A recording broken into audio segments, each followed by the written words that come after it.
Hello guys, പത്രമാറ്റിൻ്റെ ഇന്നത്തെ episode റിവ്യൂയിലേക്ക് സ്വാഗതം. ഈ റിവ്യൂ ഇഷ്ടപ്പെടുകയാണെങ്കിൽ ഒന്ന് ലൈക്ക് ചെയ്ത് സബ്സ്ക്രൈബ് ചെയ്ത് സപ്പോർട്ട് ചെയ്യണേ. ആദർശിനെ ഗോവിന്ദനോ കനകയോ മൈൻഡ് ചെയ്യാതിരിക്കുമ്പോഴത്തേനും ആദർശ് പുറത്തിറങ്ങി നിൽക്കുകയാണ്. അപ്പം നയന വന്ന് ചോദിക്കുന്നുണ്ട്, എന്താ ആദർശേട്ടാ ഇവിടെ വന്ന് നിൽക്കുന്നത്, ആരും മിണ്ടുന്നില്ല അല്ലേ എന്ന്. ആരും മിണ്ടാനില്ലാത്തതുകൊണ്ടാണ് നയനെ ഞാൻ ഇവിടെ വന്ന് നിൽക്കുന്നത്, എന്നാലും എനിക്ക് കുഴപ്പമൊന്നുമില്ലെന്ന് പറയും. എന്നാലും അച്ഛനോടും അമ്മയോടും ഈ കാര്യങ്ങളൊക്കെ പറഞ്ഞാലോ എന്ന് നയന ചോദിക്കുന്നുണ്ട് ആദർശനോട്. അപ്പോൾ ആദർശ് പറയും, വേണ്ട, നീ തന്നെയല്ലേ നേരത്തെ പറഞ്ഞിരുന്നത് അതൊന്നും കാര്യങ്ങൾ അമ്മയും അച്ഛനെ അറിയിക്കേണ്ട, അവർക്ക് വിഷമമാവുമെന്ന്. ഇനിയിപ്പോൾ അതുപോലെ തന്നെ ഇരിക്കട്ടെ, എന്നെ ഇങ്ങനെ വിഷമിപ്പിക്കുന്നതിന് എനിക്ക് കുഴപ്പമൊന്നുമില്ല, നിൻ്റെ ചേച്ചിയുടെ ജീവിതം സേഫാണല്ലോ, അവൾ സന്തോഷവതിയല്ലേ എന്ന് ചോദിക്കും. അത് ആണ്, എന്നാലും ആദർശേട്ടൻ്റെ ഈ വിഷമം എനിക്ക് കാണാൻ പറ്റുന്നില്ല എന്നൊക്കെ പറയും. എന്നാൽ വാ നമുക്ക് കഴിക്കാമെന്ന് പറഞ്ഞ് ആഹാരം കഴിക്കാനായിട്ട് ആദർശനെ വിളിച്ചോണ്ട് അങ്ങോട്ട് പോവുകയാണ്. ആദർശൻ നയനെയും കഴിക്കാൻ വന്നിരിക്കുന്നത് ഒട്ടും ഇഷ്ടപ്പെടുന്നില്ല അഭിക്കും നവിക്കും. അതുപോലെ തന്നെ ഗോവിന്ദനും കനകയ്ക്കും ആദർശനോടൊരു അകൽച്ചയുള്ളതുകൊണ്ട് അവർ മൈൻഡൊന്നുമില്ല ആദർശന് അങ്ങ് സങ്കടം വരുമൊക്കെ അത് കാണുമ്പോഴത്തേന് നയനെ വന്ന് ഇരുന്ന് എല്ലാവരോടുമായിട്ട് സംസാരിക്കുന്നൊക്കെ ഉണ്ട്. അപ്പോൾ ആദർശ് പറയും, എന്തായാലും ഇങ്ങനെ നന്ദുവിനൊരു ജോലി കിട്ടിയതിൻ്റെ വകയായിട്ടുള്ള ഒരു ഫംഗ്ഷന് ഞാനൊരു ഹോട്ടലിൽ അറേഞ്ച് ചെയ്യണമെന്ന് തീരുമാനിച്ചിട്ടുണ്ട്, ഒരു പാർട്ടി വെക്കാമെന്നൊക്കെ പറയും. എന്നെ ഹോട്ടലൊന്നും ബുക്ക് ചെയ്തിട്ടില്ല, എങ്കിലും അങ്ങനെ ഒരു ആഗ്രഹം ആദർശേട്ടൻ പറഞ്ഞിട്ടുണ്ടെന്ന് നയനയും പറയുന്നുണ്ട്. അപ്പോൾ ഉടനെ അഭി പറയും, ആദർശേട്ടൻ എന്തും ആകാമല്ലോ, ഇഷ്ടംപോലെ കാശൊക്കെ ഉണ്ടല്ലോ കയ്യിൽ, സാലറിയൊക്കെ ഇഷ്ടംപോലെ ഉണ്ട്, ബാക്കിയുള്ളവർക്ക് ഇതൊന്നും ഇല്ലാത്തെന്ന്.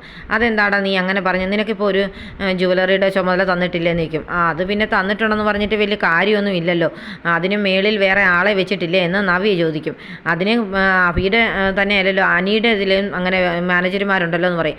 അനി 3 ബ്രാഞ്ചിൻ്റെ ചുമതല നോക്കുന്നുണ്ടല്ലേ അങ്ങനെ വെക്കേണ്ടത്, അഭിക്കാണെങ്കിൽ ഒരു ബ്രാഞ്ചെങ്കിലും നോക്കാനുള്ള ഒരു ആംബിയർ ഇല്ല എന്ന് നിങ്ങൾ കാണിക്കാനാണോ അങ്ങനെയൊക്കെ ചെയ്തിരിക്കുന്നത് എന്നൊക്കെ പറയുന്ന ഉടനെ ഗോവിന്ദൻ ഇന്ന് ഇതൊന്നും കേട്ടോണ്ട് മിണ്ടാതങ്ങിയിരിക്കുകയാണ്. എന്നിട്ട് കഴിക്കാതിരിക്കുമ്പോഴത്തേന് നയനെ ചോദിക്കുന്നുണ്ട്, അച്ഛൻ എന്താ ആഹാരം കഴിക്കാത്തെന്ന്.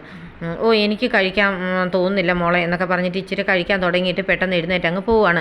അത് കാണുന്ന ഉടനെ അഭി ഉടനെ പറയുന്നുണ്ട്, അച്ഛൻ കഴിക്കുന്നില്ലെങ്കിൽ പിന്നെ എനിക്കും ആഹാരം ഇറങ്ങുകയില്ല, ഞാനും എഴുന്നേൽക്കുകയെന്ന്. അഭി എഴുന്നേറ്റ ഉടനെ തന്നെ നവിയും പുറകെ എഴുന്നേറ്റ് അങ്ങ് പോകും. നവിയും കൂടെ എഴുന്നേറ്റ് പോയി കഴിയുമ്പോഴത്തേന് കനക പറയുന്നുണ്ട്, എന്നാൽ നിങ്ങൾ കഴിക്കും, ഞാൻ പോവാന്ന് പറഞ്ഞ ഉടനെ അവിടെ നിന്ന് അങ്ങ് പോകും. അപ്പോഴത്തേന് ആദർശ് അങ്ങ് എന്തോ സങ്കടം വന്ന പോലെ അങ്ങനെ ഇരിക്കുകയാണ്. അന്നേരം മോള് വെച്ച പാർട്ടിയല്ലേ, അപ്പം ഒറ്റപ്പെടുത്തിയെന്ന് തോന്നണ്ട, മോള് കഴിക്കുമെന്ന് പറഞ്ഞിട്ട് ഇവർ നയനയും ആദർശും നന്ദും കൂടി ഇരുന്ന് കഴിക്കുകയാണ്. അന്നേരത്തേനുടനെ നയന പറയുന്നുണ്ട്, എന്നാലും ഇത്രയൊക്കെ കള്ളത്തരം മനസ്സിൽ വെച്ചുകൊണ്ട് ഇവനിങ്ങനെയൊക്കെ പറയാവോ എന്നൊക്കെ അഭിയെ ഉദ്ദേശിച്ച് പറയാണ്. ഉടനെ നന്ദു ചോദിക്കും, എന്താ നയനേച്ചി അങ്ങനെ പറഞ്ഞെന്ന്. ഒന്നുമില്ല എന്ന് പറഞ്ഞിട്ട് നയന ഇരുന്ന് ആഹാരം കഴിക്കുകയാണ്. ആഹാരം കഴിച്ചതിന് ശേഷം നയന ഗോവിന്ദൻ്റെ മുറിയിലേക്ക് ചെല്ലുന്നുണ്ട്. അച്ഛൻ എന്താ കാണിച്ചത്, അങ്ങനെ ആഹാരം കഴിച്ചുകൊണ്ടിരുന്നപ്പോൾ അച്ഛൻ എഴുന്നേറ്റ് പോകുന്നില്ലേ എന്നൊക്കെ ചോദിക്കും. അങ്ങനെ ആദർശേട്ടനെ അപമാനിക്കരുതാരെന്നൊക്കെ പറയുമ്പോഴത്തേന് കനകയും പറയുന്നുണ്ട്, ഞങ്ങൾക്ക് എന്തായാലും ആദർശിൻ്റെ ഒപ്പം ഇരുന്ന് ആഹാരം കഴിക്കാനോ അവനുമായിട്ട് സഹകരിച്ച് പോകാനോ താല്പര്യമില്ല എന്ന് പറയും. അതെന്താ, അതിന് മാത്രം തെറ്റെന്താ ചെയ്തെന്നൊക്കെ ഉടനെ നയനെ ചോദിക്കുകയാണ്. അത് കേട്ടുകൊണ്ട് വരുന്ന നവ്യ ഉടനെ അതിനകത്ത് ഇടപെടുകയാണ്. അയാളല്ലേലും തെറ്റ് മാത്രമേ ചെയ്യത്തുള്ളൂ, അയാൾക്ക് ഇതുകൊണ്ട് എത്രയും പേര് എന്തെല്ലാം പറഞ്ഞിട്ടും അയാൾ മൈൻഡാതിരുന്ന് ആഹാരം കഴിച്ച് കണ്ടില്ലേന്ന് ചോദിക്കും. അത് കേൾക്കുമ്പോഴത്തേനും നയനെ പറയും, അതെ ഞാനും ആഹാരം കഴിച്ചല്ലോ എന്ന്. നീ ആദർശിന് എന്തും തോന്നുന്നുണ്ടല്ലോ എന്ന് വിചാരിച്ച് നീ അങ്ങ് കഴിച്ചെന്നേ ഉള്ളെന്നൊക്കെ പറയുന്നുണ്ട്. അങ്ങനെയൊന്നുമില്ല, എനിക്ക് വിശന്നിട്ട് തന്നെയാണ് ഞാൻ ആഹാരം കഴിച്ചത്, അതുപോലെ തന്നെ ആഹാരത്തിന് മുമ്പിൽ നിന്ന് എഴുന്നേറ്റ് പോകുന്നത് ഒട്ടും മാന്യതയല്ലല്ലോ എന്നൊക്കെ പറഞ്ഞ് നയന ദേഷ്യപ്പെടുകയാണ്. അത് കേൾക്കുമ്പോഴത്തേനും നവിക്ക് അങ്ങ് ദേഷ്യമാണ് ശരിക്കും. ആദർശിനെ ഒരുപാട് അടിച്ച് താത്തൊക്കെ സംസാരിക്കുന്നുണ്ട്. എന്നിട്ട് ഉടനെ ഗോവിന്ദൻ പറയും, ഞങ്ങൾ എന്തായാലും ചില തീരുമാനങ്ങളൊക്കെ എടുത്തു, ഈ വീട്ടിൽ നിന്ന് ഞങ്ങൾ താമസം മാറ്റുകയാണെന്ന്. അമ്മ എന്താ ഇങ്ങനെയൊക്കെ പറയുന്നു ചോദിക്കും. ഉടനെ നവ്യ പറയും, അത് ശരിയാ അച്ഛാ, അച്ഛനും അമ്മ ഇനി ഈ വീട്ടിൽ താമസിക്കേണ്ട, അയാൾ എടുത്തു തന്ന വീടല്ലേ, അതുകൊണ്ട് എന്നെ വേറൊരു വീട്ടിലേക്ക് താമസം മാറ്റി, ഞങ്ങൾ ഇനി അവിടെ വന്ന് കണ്ടോളാമെന്നൊക്കെ പറയും. അത് കേൾക്കുമ്പോഴത്തേന് നയന പറയും, അച്ഛൻ ഇങ്ങനെയൊക്കെ എല്ലാവരോടും പറഞ്ഞ പോലെ തന്നെ ആദർശേട്ടനോട് പറയരുത്, അദ്ദേഹത്തിന് അത് വിഷമമാവും എന്നൊക്കെ പറയും. ഞങ്ങൾ പറയാനുള്ളത് മുഖത്ത് നോക്കി പറയും, അല്ലാതെ മനസ്സിൽ വെച്ചുകൊണ്ടിരിക്കുന്ന കാര്യങ്ങളൊന്നുമില്ല. നിന്നെപ്പോലെ എന്തെങ്കിലും ഉണ്ടെങ്കിൽ അത് മനസ്സിൽ വെക്കുന്ന സ്വഭാവം ഞങ്ങൾക്കില്ലല്ലോ, എന്തെങ്കിലും ഉണ്ടെങ്കിൽ പറയാൻ പറയും. അന്നേരത്തേന് നയന പറയും, എനിക്കൊന്നും പറയാനില്ല എന്ന് പറയുന്ന ഉടനെ കനക ഇറങ്ങി അങ്ങ് പോവാണ്. ഉടനെ ഗോവിന്ദൻ പറയുന്നുണ്ട്, ഞങ്ങളുടെ 3 മക്കളിൽ ഏറ്റവും കൂടുതൽ സ്നേഹിച്ചത് ഞാൻ നിന്നെയാണ്, അതുകൊണ്ട് നിനക്ക് എന്തെങ്കിലും ഒരു കോട്ടം തട്ടുന്നത് കാണുമ്പോൾ ഞങ്ങൾക്ക് സഹിക്കത്തില്ല മോളെ, അതുകൊണ്ടാണ് ആദർശിനോട് ഇത്രയും വെറുപ്പും ദേഷ്യവും ഞങ്ങൾക്ക് തോന്നുന്നത് എന്ന് പറഞ്ഞ് പുറത്തേക്ക് അങ്ങ് പോവാണ്. അഭി നവ്യ അങ്ങടെ വീട്ടിൽ പോകാനായിട്ട് പുറത്തേക്ക് ഇറങ്ങി വരുമ്പോഴത്തേന് ആദർശ് വാതിക്കലിരിക്കുന്ന കാണുന്നുണ്ട്. ഉടനെ നവ്യ പറയുന്നുണ്ട്, അതേ അയാൾ ഇരിക്കുന്നെന്ന്. മുഖത്ത് തുണിയിട്ടൊന്ന് നടക്കേണ്ടവനാ, എന്നിട്ടിപ്പം അയാളുടെ ഒരു മനക്കട്ടി കണ്ടില്ലേ, എന്തൊരു കപ്പാസിറ്റി അയാൾ എല്ലാവരുടെ മുമ്പിൽ നിൽക്കുന്ന കണ്ടില്ലേ എന്നൊക്കെ പറയും. അന്നേരത്തേന് പിന്നെ ഇവർ പോകാനൊരുങ്ങുക എന്നറിയുമ്പോഴത്തേന് കനകയും ഗോവിന്ദനും ഒക്കെ വന്ന് കുഞ്ഞിനെ താലോലിക്കുകയും ഒക്കെ ചെയ്യുന്നുണ്ട്. ആ സമയത്ത് ആദർശ് അങ്ങോട്ട് കയറി വന്നിട്ട് ആദർശിനെയോ നയനെയോ ആരും മൈൻഡൊന്നുമില്ല കേട്ടോ.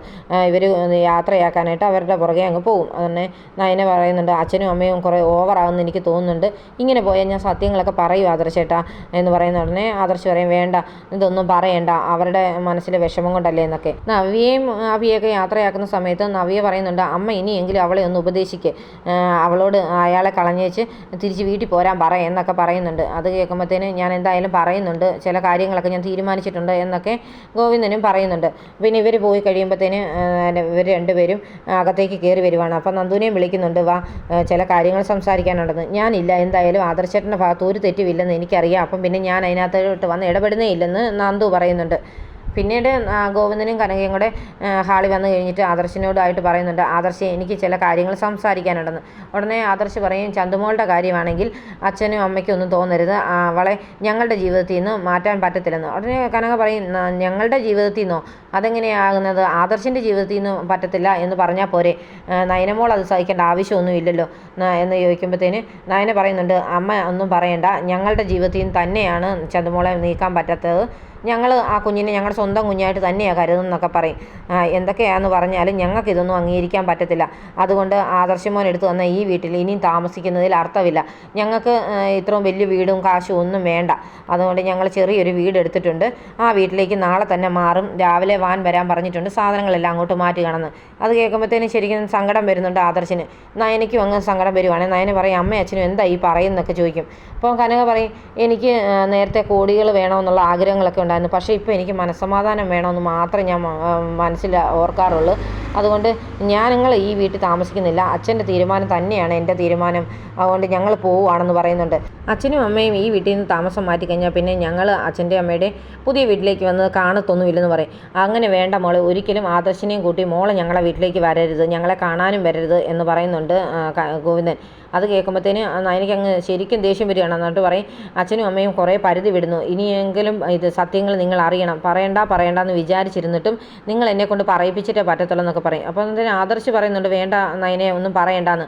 അത് പറ്റത്തില്ല ആദർശേട്ടനെ ഇവർ ഏതെല്ലാം വിധത്തിലാണ് ഒളിഞ്ഞും പാത്തും കുത്തുന്നതെന്ന് എനിക്ക് നന്നായിട്ട് മനസ്സിലാകുന്നുണ്ട്, അതുപോലെ തന്നെ അമ്മയും ഇവർ ഒരുപാട് വേദനിപ്പിക്കുന്നു, അതൊന്നും ഇനി എനിക്ക് സഹിച്ചുകൊണ്ടിരിക്കാൻ പറ്റത്തില്ല ആദർശേട്ടാന്ന് പറയും. നിങ്ങൾക്കറിയാവോ ഇവിടുന്ന് ഇറങ്ങിപ്പോയ രണ്ടുപേരും എൻ്റെ ആദർശേട്ടനെ എന്തുമാത്രം കുറ്റം പറഞ്ഞിട്ടാണ് പോയത്, അതുപോലെ തന്നെ എൻ്റെ ആദർശേട്ടൻ ഒരു തെറ്റും ചെയ്തിട്ടില്ല, ചന്തുമോളുടെ അച്ഛൻ ആദർശേട്ടനല്ല അഭിയാണ് എന്ന് പറയുന്നുടനെ രണ്ടുപേരും ഞെട്ടിപ്പോകുന്നുണ്ട്.